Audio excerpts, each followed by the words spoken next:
Will, good morning. Thanks for taking a little bit of time. Have you seen the ring yet? Have you seen the hardware from the World Series?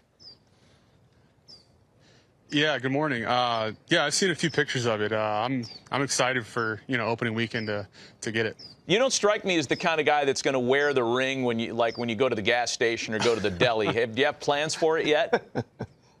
No. I mean, the 2021 just kind of sits in the safe. When people come over, I like to show it.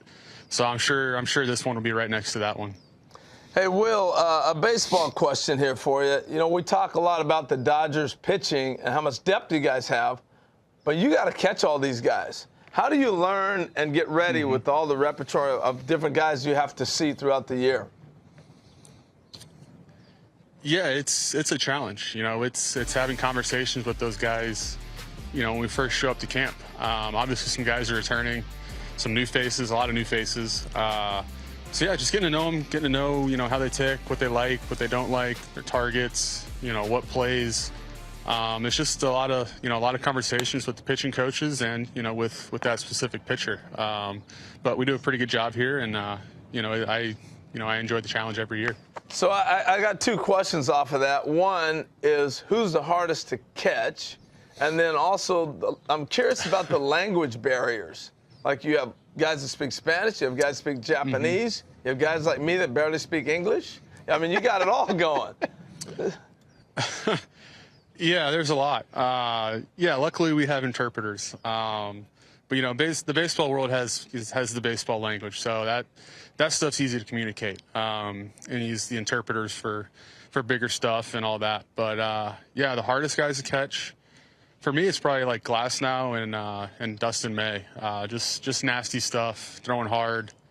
Yeah, those two guys probably. Hey, Will, kind of related to Harold's question, is the PitchCom device programmed differently for Ohtani or for Roki? Like, is there a kind of a Japanese-English hybrid language in there, or is it the same PitchCom voice?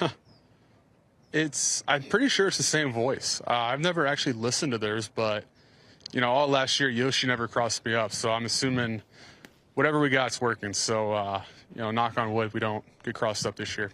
Have you got a chance to see the youngster, Sasaki, yet? Have you got a chance to catch him?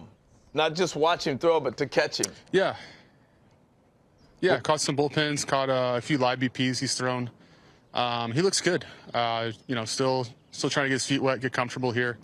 But, I mean, you can tell he's going to have a really long, successful big league career for sure. Is he more like Ohtani or Yamamoto in style? Style? I don't know. I mean, Yoshi just locates the ball so well, just pitches so well. Obviously, great stuff. Show, I've just caught a few bullpens. He's been only throwing heaters, but faced him in the box. Style-wise, man, I don't know. It's similarities probably between the two, but all three are pretty good pitchers. Hey, Will, I love asking catchers this kind of question. The balance for you between a prepared scouting report and how you're going to work each opposing hitter and what you think your starter has that day. In other words, you could go into a start thinking we're going to slider this lineup to death, but my starter doesn't have his slider today. Well, what's that balance like for you and how to navigate a guy? Yeah, it's just being able, it's being able to figure out quickly, what they have that day, whether that's figuring out in the bullpen or the first inning or two. And then, sometimes the pitch shows up in the fifth or sixth inning. So it's just kind of, being aware of where they're at, right then. But yeah, the scouting report is a scouting report. You got to know it front and back.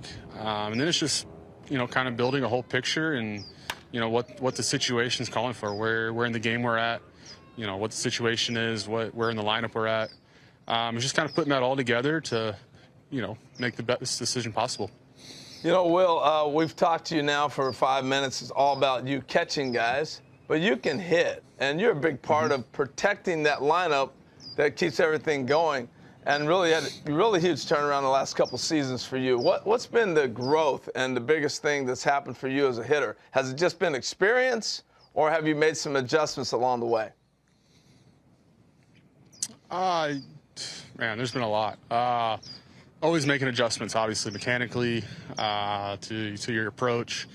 trying to figure out what the pitcher's doing that day. No, there's a lot to it, a lot of hard work with the hitting coaches. And it's just talking to teammates, seeing what they see in the game, what their approaches are, what they're trying to do, seeing what's working. So, yeah, obviously hitting's really hard and has ups and downs, but, just trying to manage those lows. It's kind of where I'm at. Trying to, get back to, driving guys in.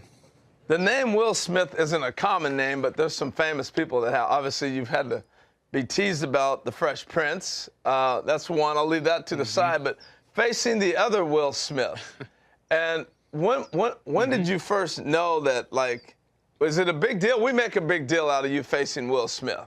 But was that a big deal to you?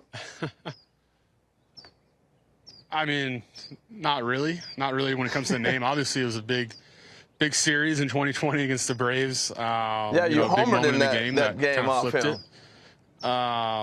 So yeah, that was a big deal, but I don't think the name's playing into it too much. But yeah, I mean, all the jokes are funny and all that. I enjoy it, but yeah, no, it's just a common name, I guess. Hey, Will, before we let you go, I want to ask you this, too, because you play in Los Angeles, very much a star-driven culture out there, a celebrity culture. And no, there's no shortage of actors and musicians that parade through Dodger Stadium. Has anybody ever thrown out a ceremonial first pitch or appeared in the clubhouse that you've been, oh, my goodness, it's that person? Has anybody ever blown you away that way? Oh, man. Yeah, I mean, a couple of years ago, Denzel Washington came in, spoke to the team for a few minutes. That was pretty cool. Yeah, we get guys, athletes coming in all the time, from the Lakers or the Rams and all that. Singers, musicians. It's pretty neat. We're fortunate to be in LA and, around these people you see on TV, it's pretty cool. Last question, Will. I know you guys are going to Japan pretty soon. 14-hour flight, maybe 10 hours from LA or whatever it might be. What's your go-to on that? You watch movies? You sleep? What's your plan? Yeah, last year, went to Korea. I slept. They gave us this whole plan: sleep early, then stay up, and when we land, stay up for the rest of the day. It's tough. But yeah, just watching movies, sleeping on the plane. Hanging out with the guys. The flight there is not too bad. It's the flight back that's a little harder after the game. But we did it last year. We made it through it. So we'll figure it out again this year. Hey, Will, we appreciate the visit today, man. Thanks for the time. Congrats on all your success. Good luck in 2025.